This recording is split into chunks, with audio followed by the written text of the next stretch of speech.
এসব কখনো সে মুখে তুলেছে কিনা সন্দেহ। আজ মুখে দিল। বাটিতে এক্সট্রা চামচ থাকার পরেও সুখের হাতের চামচখানা নির্বিকার ভঙ্গিতে কেড়ে নিয়ে একবার মুখে দিয়েই চোখ কুঁচকে নিল। এটা কোনো খাবার হলো? না লবণে ঠিক আছে, না মরিচ, না আছে সর্ষের ঘ্রাণ, না আছে। সুখকে খেপানোর উদ্দেশ্যে বিরক্তি ছেড়ে যাচ্ছে তাই বলে গেল বর্ণ। এদিকে তোফা বেচারের মন খুন্নে চোখ চিনচিন করে ওঠে। ইউটিউব দেখে ঘন্টাখানিক সময় ব্যয় করে মুড়ি মাখা বানানোর এমন জঘন্য রিভিউ। ভাইয়া, কি? বড্ড বিরক্তি দেখালো পর্ণকে। তোফা নিচু গলায় বলল চোখ নামিয়ে। এটা আমি বানিয়েছি, এই প্রথম। ভ্রু গুটিয়ে পর্ণ ফট করে চোখ তুলল আর চোখে সুখকে দেখে বুঝল মেয়েটা দাঁত চেপে শক্ত চোখে তার দিকেই চেয়ে। অথচ মিরাকল ঘটবে তখন যখন বর্ণ সরাসরি তার চোখে চোখ রাখবে আর অমনি মেয়েটার মনে দুনিয়ার শঙ্কা জেগে বসবে এবং আতকে উঠে নিজেকে গুটিয়ে নিবে। ধরতে হবে আজ শক্তপোক্ত হাতে। ও, ঠোঁট গোল করে শ্বাস ফেলে পুনরায় সুখের হাতে জোরপূর্বক চামচ ঠেসে দিল। সুখ হাত স্থির করে রেখেছে, নিতে চাইছিল না। বর্ণর ছোট্ট দীর্ঘশ্বাসের শব্দ শুনে নোরার মতো তুফারও বলতে ইচ্ছে হলো, শুধু ও কেন? এত মজাদার হওয়ার পরও এমন বাজে রিভিউ। আমার জিনিস এখনই আমায় ফেরত দাও। বর্ণ চলে গেল ঠিকই, তবে বনেদের মনে উল্লাস গেঁথে দিল একরাশ। আজ সকলকে এক জায়গায় ঘুরতে নিয়ে যাবে বলেছে সে। সুখ যাবে না বললেও রোশনিতা কিংবা তুফা মানবে না, কারণ বর্ণ বলে দিয়েছে ভাই বোনের মধ্যে কেউ যদি বাদ পড়ে যায় তবে ঘুরতে যাওয়া ক্যান্সেল। এমন অফার ক্যান্সেল করতে দেওয়া যায়? বাড়ি থেকে চেঁচামেচি ভেসে আসছে। বেশিরভাগ আওয়াজ রাজবীর হলো রুশিতার ছোট ভাই। অভ্রর পিঠাপিঠি মেয়েরা সব ছুটে গেল দ্রুত কদমে। নোরা দুহাতে পীরের মাথার চুল খামচে ধরে কাপড় কাচার মতো ঝাঁকিয়ে চলছে, দাঁতে দাঁত চেপে কী যেন বলছে। মেয়েটা মেয়েকে ব্যথাতোর মুখশ্রীতে খালামণিকে ডাকছে। আয়জা রান্নাঘর থেকে ছুটে এলেন। নুরা, ছাড়ো ওকে। কি করছো? ব্যথা পাচ্ছে ভাইয়া। আদর করছি না আমি? ফোনে চোখ রেখে অভ্র বলল, কারো কথা কানে তুলিস না, পাকনি। এভাবে ওর চুলে ঝুলে থাক। মায়ের ধমকে অভ্র চুপ হয়ে গেলেও নোরা বীরের চুল ঝাঁকাতেই আছে, কিন্তু বীর ছাড়া পাওয়ার কোনো চেষ্টাই করছে না। আয়জা দ্রুত এগিয়ে গেলেন। নুরা, ছাড়তে বলেছি আমি। মার খাওনি এখনো। আজ ওর চুল ছিঁড়ে কাকের বাসা বানাবো আমি। এ অপরাধ ওর। রশ্মিতা জানতে চাইল। নোরা উত্তর দেয় ক্ষিপ্র মেজাজে, ও আমার চোখে চোখ রেখে বলেছে আমি নাকি দেখতে বর্ণ বিড়ালিনীর মতো। যখন তখন মানুষ খামচে দেই। খোলা পৃথিবীতে ছেড়ে দেওয়া মানুষের জন্য বিপজ্জনক, তাই চিড়িয়াখানায় রেখে আসা উচিত। এক চোখে হু হু হাসির কয়েকটি সমন্বিত স্বর কর্ণকুহরে পৌঁছতেই হাত স্থির হলো তার। চোখ ঘুরিয়ে দেখল সকলেই হাসছে, কেউ শব্দ করে, কেউ ঠোঁট টিপে। মনে হলো সবাই তাকে হেয় করে অপমানিত করছে। দুঃখে অপমানে জর্জরিত হয়ে শুইতে না পেরে আচমকা ভ্যাঁ কেঁদে ওঠে। সোফা থেকে ঝটপট ফ্লোরে নেমে হাত পা ছুঁড়ে কান্না লাগিয়ে দিল মেয়েটা। কেউ ভালোবাসে না আমায়। পরবর্তীতে কারো সান্ত্বনা গ্রহণ যোগ্যতা পেল না নোরার কাছে। হচ্ছে কি এখানে? নূর ফ্লোরে বসে কাঁদছে কেন? আইজাকে বলল কেউ। হাতের উল্টো পিঠে নোরা চোখ মুছে সেদিকে চেয়ে ঠোঁট উল্টে পুনরায় কেঁদে উঠল। বর্ণ, ও আমার চুল টেনে মেরেছে আর বাকি সবাই মজা লুপেছে। ড্রাইভিং সিটে বসা বর্ণ, ব্যাগে কোনো সিট অবশিষ্ট নেই। নোরা, তুফা, ফাহা, রুশনিতা একসাথে। রাজবীর অভ্র একদম শেষের সারিতে। তাদের সাথে মাহির যোগ দেয় আর একটু পর। বাড়ির কর্তা কর্ত্রীরা যার পর নাই বিস্মিত হয়েছিল বর্ণ ভাই বোনদের নিজ খেয়ালে কোথাও নিয়ে যাচ্ছে দেখে। হানিফা বেগম তো দিনের বেলায় চাঁদ দেখার মতো গদগদ হয়ে আর্জি করে ফেললেন তাকে সাথে নেওয়া যাবে কিনা। বৃদ্ধাকে যা বলার অভ্র বলেছে। দাদু নাতির মাঝে বেশ কিছুক্ষণ এই নিয়ে সাপে নেওয়ালের একটা মুখযুদ্ধ লেগেছিল।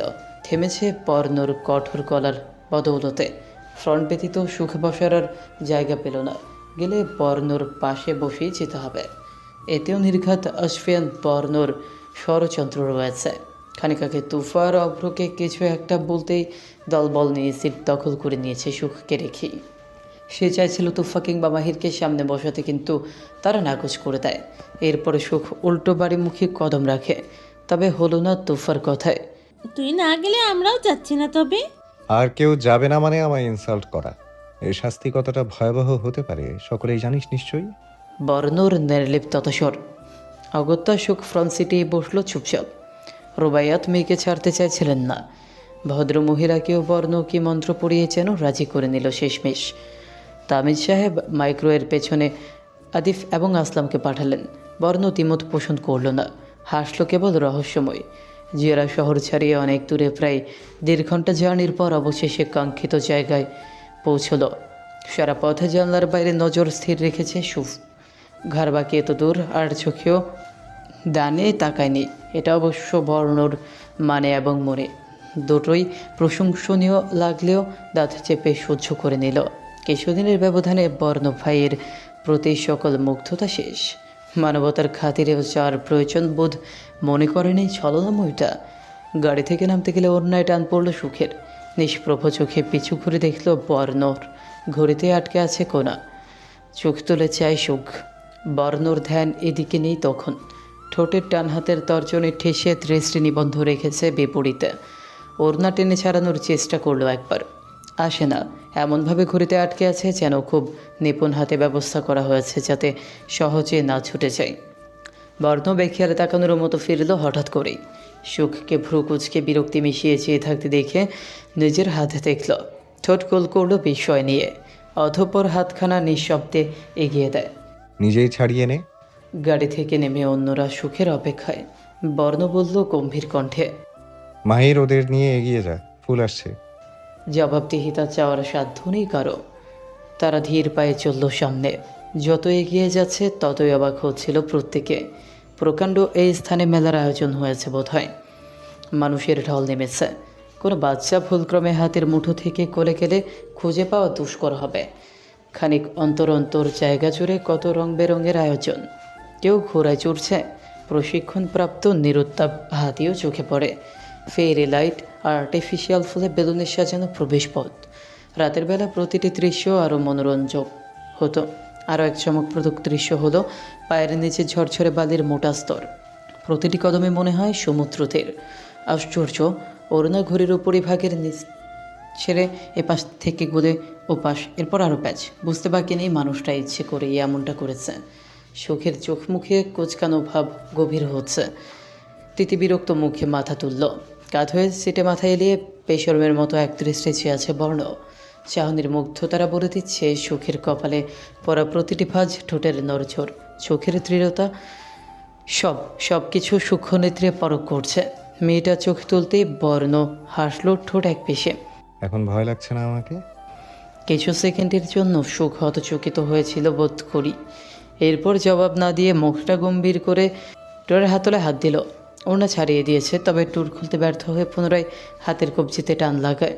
বর্ণ সন্তপর্ণে সুখের হাতের কবজিতে ওড়না পেঁচিয়ে অপর হাতটাও জোর করে বেঁধে নিল সুখ প্রতিক্রিয়া দেখানোর আগে আগেই। সবার সাথে তুই স্বাভাবিক, অথচ আমাকে দেখলে ভয়ে সিটিয়ে যাস। বাহ, আমাকে এড়িয়ে যেতেই ইচ্ছে করেই ছলো না। What's your problem? এখন আর ভালোবাসিস না? রাগত চেহারায় হাতের বাঁধন ছাড়াতে সুখ ছটফোটায়। জোর হাত বাঁধার অবশিষ্ট ওড়না বর্ণর হাতের মুঠোয়।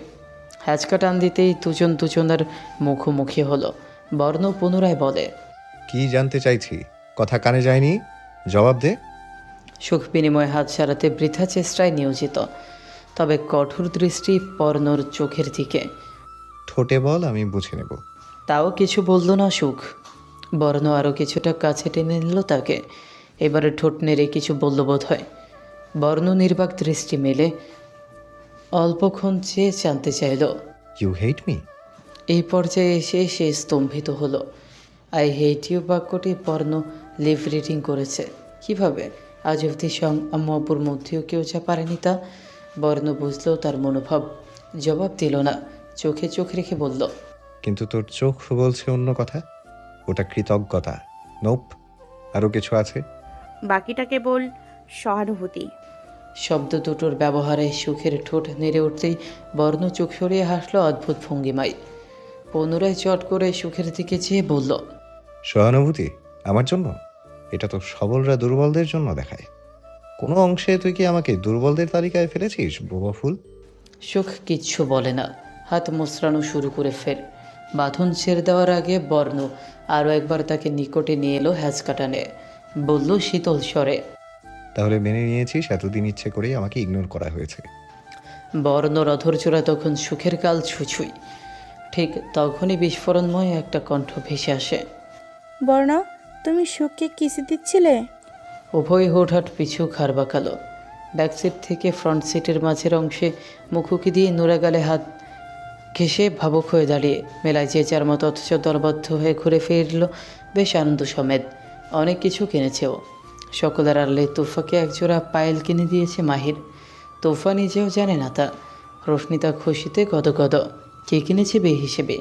বর্ণ ওসবে পা রাখবে না বলে প্রথমে গাড়ি থেকে নামিয়ে নেই, পরক্ষণেই নোরা আর সুখকে সাথে করে ভেতরে প্রবেশ করে।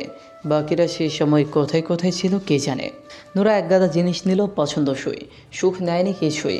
ফেরার সময় সুখ আগে ভাগেই ব্যাকসিটে বসেছে, কারো কথা কানে তোলেনি। মাহির ড্রাইভ করেছে তখন, বর্ণ ফ্রন্ট সিটে।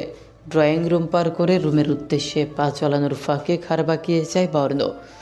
সুখের সামনে বসে ভিডিও কলে কথা বলছে নোরা। ওপাশের জনকে বর্ণ ভালো মতনই চেনে। ডক্টর মেহরাব মেলায় কী কী করেছে, কোন রেস্টুরেন্টে লাঞ্চ করেছে, কী কী কিনেছে সব পই পই করে হিসেব দিচ্ছে মেহরাবকে নোরা। আবার দুঃখ প্রকাশ করছে। জানো বাটি, আমি আরও কিছুক্ষণ ওখানে কাটাতে চেয়েছিলাম, কিন্তু বর্ণ দেয়নি। সুখ ও নাছর বান্দা। ফিরে যাব কখন, চলে যাব আমি বলতে বলতে। তোমার সুখ পাখির ফিলিং কেমন? আজ খুব এনজয় করেছে নিশ্চয়ই। মেহরাব জানতে চায় মুচকে হেসে। ক্যামেরায় অল্প একটু সুখের হাস্যহীন মুখশ্রী চোখে পড়ে, সেদিকেই তার দৃষ্টি। বর্ণ আর দাঁড়ায়নি, দাঁতে দাঁত নিষ্পেষিত করে কটকট পায়ে হেঁটে প্রস্থান করে। এই ডক্টরের প্রতি কোনো কারণে সে বিশেষ কৃতজ্ঞ নয়তো। রাত 12 কোটিকায় ইভেন্ট থেকে ফিরছিল বর্ণ। বাইকে আছে, সাথে সিয়াম, কানে ব্লুটুথ উভয়, অর্থাৎ কাছাকাছি দূরত্বে এক বা একাধিকের সাথে কন্ট্যাক্টে আছে। হঠাৎই থামল বর্ণ। চতুর ক্ষুরধার চাহনিতে আর চোখে আশপাশ পর্যবেক্ষণ করে ইচ্ছে করেই চেনা পরিচিত জনমানবহীন রাস্তা ধরল। চলতে চলতে আকস্মাৎ থেমে যেতে হয় তাদের বাধ্যতামূলক। দুজনেই আলাদা আলাদা বাইকে। আরও 4টি বাইক সামনে থেকে পথরোধ করে চতুর্দিকে তাদের ঘিরে ধরে। মোট 12 জন বাইকার। ছটপট একজন এগিয়ে এলো, পিস্তল তাক করে বর্ণর মুখোমুখি। অনর গলায় কিছু বাক্যগুচ্ছ ওড়ালো। রকস্টার, কই ম্যাচের চান? দুবার জমের বাড়ি থেকে কায়দায় নিজে তো বেঁচে ফেলেছিস, আমার লোকদেরও কী সব খাইয়ে পড়িয়ে আমার সামনে সুইসাইড করতে বাধ্য করেছিস। এ তো পাওয়ারফুল তুই, সামান্য সঙ্গীত শিল্পী হয়ে। শুনলাম তোর সোহাগী বোবা বোনটাও সুস্থ হয়ে বাড়ি ফিরেছে। স্যার, কোথায় ভাবলাম এই নির্জন জায়গাতে গলে পচে মরবে, তখন বুঝতি কলিজায় হাত দিলে কেমন লাগে। কিন্তু মিশমি নিজের স্বার্থে হাসিল করতে তোকে প্রীতি দেখিয়ে ব্ল্যাকমেল করতে গেল। আজ কিভাবে বাঁচলি রকস্টার? কোন পড়বার জন্য বলিস তুই? পিপিলিকের পাখা গজায় মরিবার তরে, হাঁস পাকা চিরতরে ছিটি দেওয়া হবে তোর। কুচকুচে আধার ময় ফাঁকা নির্জন রাস্তায় নিয়ন আলো চলে নিভু নিভু। মুখোশে পরিধানী লোকটা বলল, কথাগুলো আমাদের বস পক্ষ থেকে ছিল। Rockstar, you are out today. বর্ণুর খালি হাত, নিজেকে প্রোটেক্ট করার কোনো অস্ত্র নেই, অন্তত এতগুলো পিস্তলের সামনে।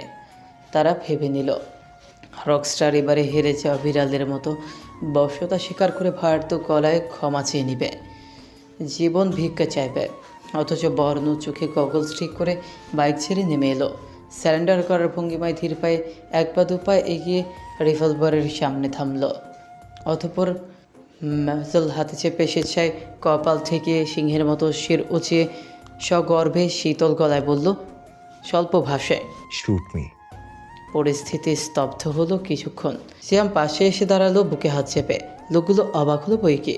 অল্পক্ষণ পর অবাক নির্বাক ছাপিয়ে বলল অদৃশ্য হুমকি স্বরূপ, আড়িতাড়ি করার আগ পর্যন্ত তোকে মারতে নিষেধ আছে।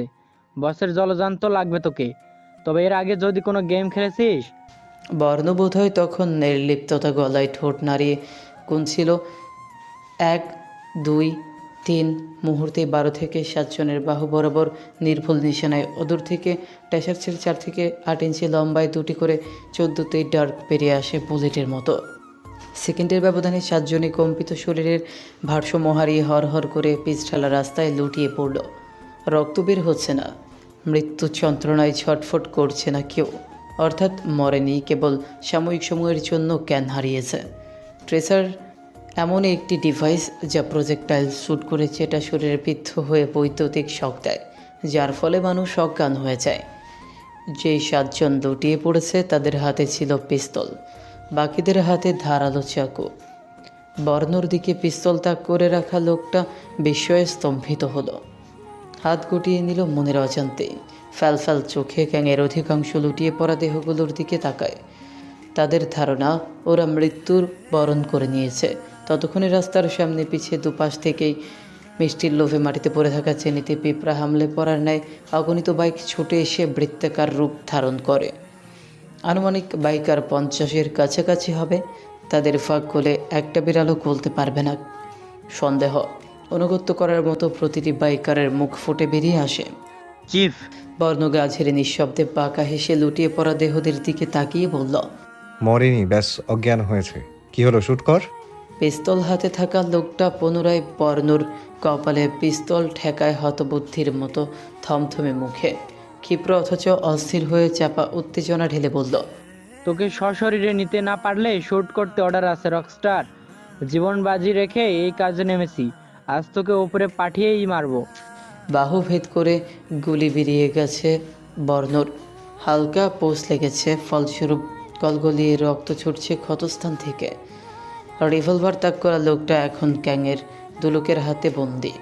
সজ্ঞানে যারা ছিল খানিক আগে তারাও ঢলে পড়েছে রাস্তার কোলে। টেনে হিসড়ে কোথাও একটা নিয়ে যাওয়া হচ্ছে তাদের। শ্যামের কপালে কালো রঙের একটা পট্টি বাঁধা থাকে সবসময়, অকারণেই সেটা খুলে বর্ণর বাহুতে বেঁধে দিল। রক্তক্ষরণ খানিকটা রোধ করা গেছে তাতে, তবুও চুয়ে চুয়ে পড়ছে টকটকে লালচে খয়েরি তরল। সাদাটে জ্যাকেটে তা স্পষ্ট দেখা যায়।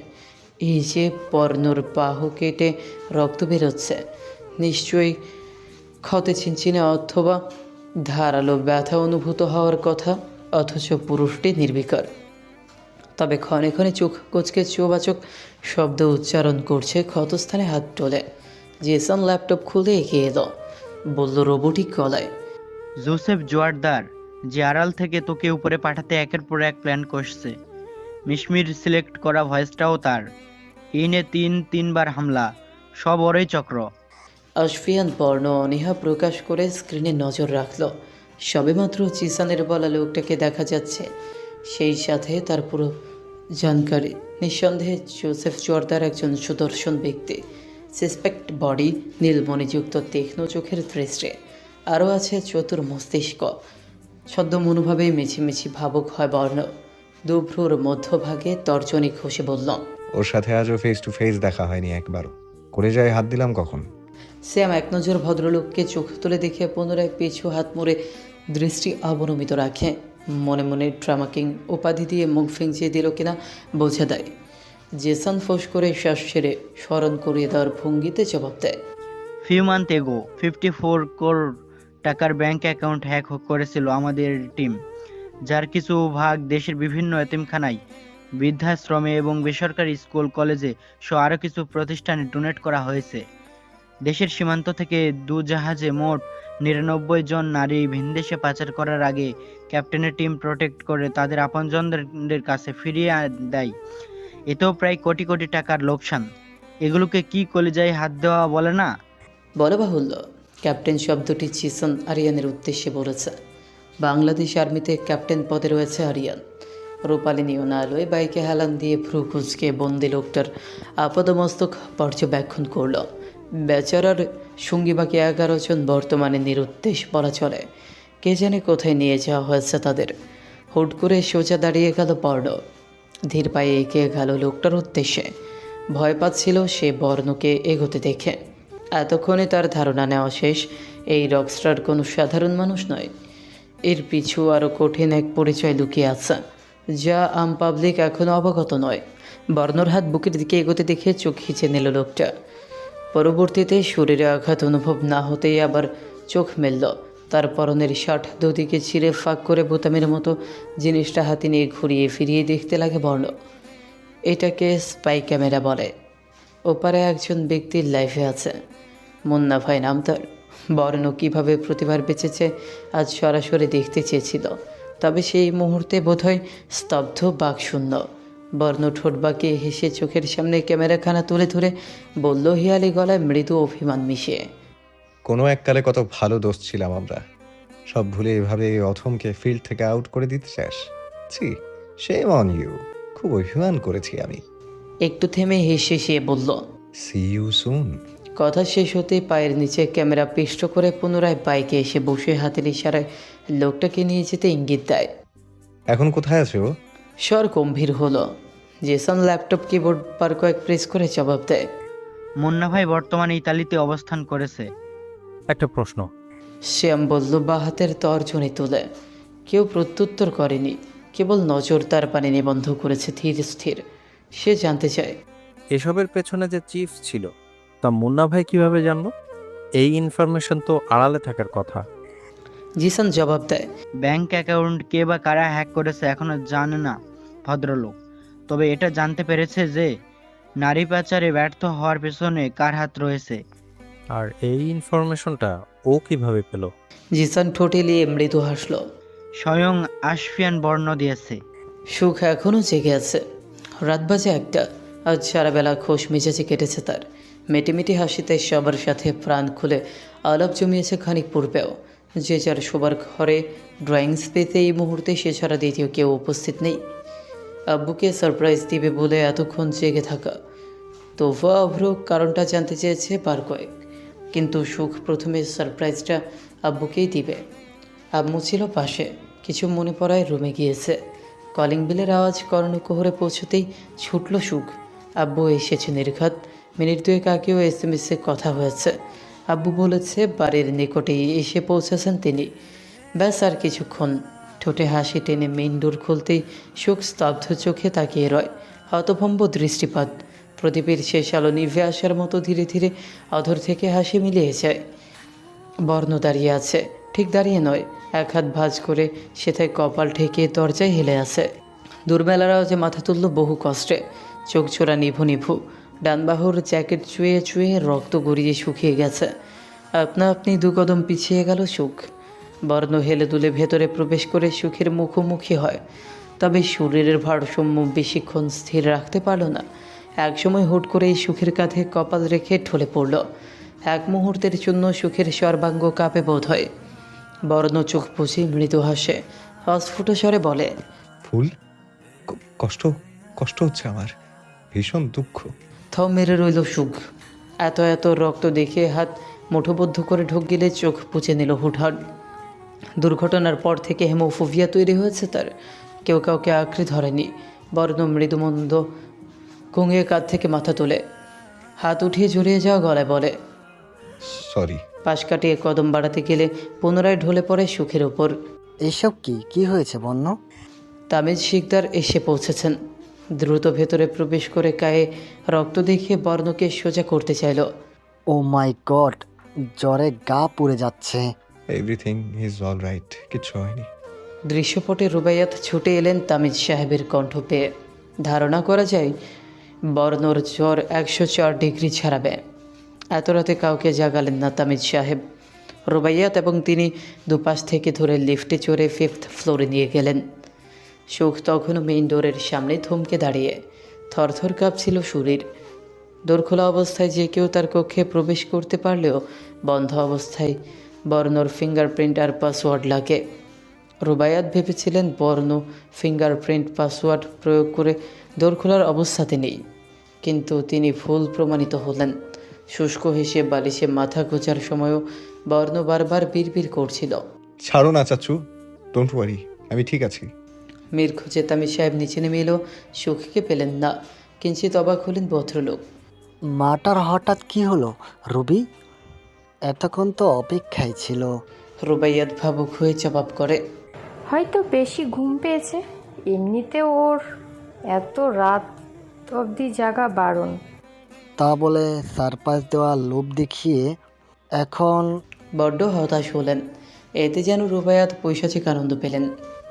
খুঁচিয়ে বললেন, সারপ্রাইজটা কি জানতে সেই বেলা 2টো থেকে মেয়ের মুখের দিকে হাঁ করে চেয়ে আছি, কিন্তু না, সারপ্রাইজ সে প্রথমে আব্বুকেই দেবে। এখন বুঝো অপেক্ষা কেমন লাগে। আচ্ছা, আমার মানিককে কোন মন্ত্র বলে বশ করেছো বলো তো? ইদানিং আব্বুর কথাই বেশি বেশি ভাবছে। হিংসে হচ্ছে? তো হবে না, ডাকবো? না থাক, ঘুমাক, বরং সকালে শুনে নিব। এমনিতে গুলির আঘাতেরও চির ধরে গায়ে জ্বর জ্বর ভাব। উপরন্তু জিসান সিয়ামের বাধা উপেক্ষা করে দুপ্যাক নিয়েছে, ফলস্বরূপ নেশা চড়ে গেছিল। কাল রাত কীভাবে কী ঘটেছে বর্ণর ধ্যান ধারণাই নেই। ভোরে ঘুম ভেঙে নিজেকে শিকদার নিবাসের নিজ কক্ষে আবিষ্কার করেছে ইজা। কপালে গুরুতর ভাঁজ পড়ে তার। তীক্ষ্ণ ধারালো ধূসর কালো মনে, চোখে চোরা ছোট ছোট হয়ে আসে। বাহুতে ব্যান্ডেজ করা, অথচ বর্ণর স্পষ্ট মনে পড়ে কাল রাত সে ব্যান্ডেজ করেনি। শ্যাম করে দিতে চাওয়ায় উল্টো এক ঝাড়ি দিয়েছিল। তবে এই ব্যান্ডেজকে বাঁধল, গায়ে জ্বরটাও নেই। ওষুধ খাইয়ে দিয়েছিল কেউ, কে সে? ভিড়িয়ে রাখা দরজার দিকে ভ্রু কুটিয়ে চেহারায় বড়। আর মুড়া ভাঙতে গিয়ে বুঝল ডান হাত ব্যথায় কাবো। বিরক্তিতে মুখ কুচকে গুলি ছোড়া লোকটাকে ইংলিশ বাংলার মিশ্রণে দুটো গাড়ি দিল। রান্নাঘরে তোড়জোড় চলছে বাড়ির তুকোত্রের। সাহায্যে আছে রামসা। তোফা ডাইনিংয়ে সব সেটিং করছে। ধবধবে সাদা হাতা কাটা গেঞ্জি পরনে ছিল বর্ণর। গায়ে ক্ষত শুকিয়ে উঠেছে অনেকটা। গেঞ্জির হাতার তল থেকে অল্প একটু ব্যান্ডেজ চোখে পড়ে। গলাতে বরাবরের মতো হেডফোন। সিঁড়ি বেয়ে গম্ভীর মুখে এগিয়ে এসে চেয়ার টেনে বসল। আজাদ সাহেবকে দেখে সেকেন্ড কয়েক নজর স্থির রেখেছিল। ভদ্রলোক গতকাল ফিরলেও তার সাথে সাক্ষাৎ হয়নি। একে একে তুফা, অভ্র, রশ্মিতা, রাজবীর, হানিফা বেগম আসন পেতে বসলেন। নুরা নেই, এখনও ঘুমে বোধ। আয়জা দুবার তুলে বাথরুম পর্যন্ত ছেড়ে এসেছে। তিনি বেরিয়ে আসতেই দুবারই পিলপিল পায়ে পুনরায় লেপের নিচে চাপা পড়ে ঘুমের কোলে দৃষ্টি হারিয়েছে। এই শীত শীত সকালে বেড ছেড়ে উঠতে মন চায় কার? তামিজ সাহেব আশেপাশে সুখকে খুঁজে না পেয়ে ডাক ছুড়লেন, আমার ঘরের সুখ পাখি কই রে আম্মা? হানিফা বেগম আজকাল সুখের ওপর অসন্তুষ্ট দেখান না। তিনি ওদিকে দিক নজর ছিটালেন। তোফা উঠে দাঁড়ায়। গার্ডেনে পানি দিচ্ছে হয়তো, আমি ডেকে আনছি। যেতে হয়নি তাকে। এর আগেই সুখ হাজির হলো। তার পাশে নোরাও আছে টমিকে কোলে রেখে। বিচ্ছুটা ঘুম ছেড়ে কখন উঠল আর সুখেরও কাছে বা কখন গেল কে জানে। খাবার মুখে তুলে আজাদ সাহেব বললেন, কোথাও যাচ্ছ? মাথা তুলে বর্ণ সামনে দৃষ্টি নিক্ষেপ করে। আজাদ সাহেবের পাশে সুখ। সহসা নজর তার মুখশ্রীতে গিয়েই ঠেকল। ঠোঁটের কোণে টকটকে লাল সস লেগে রয়েছে।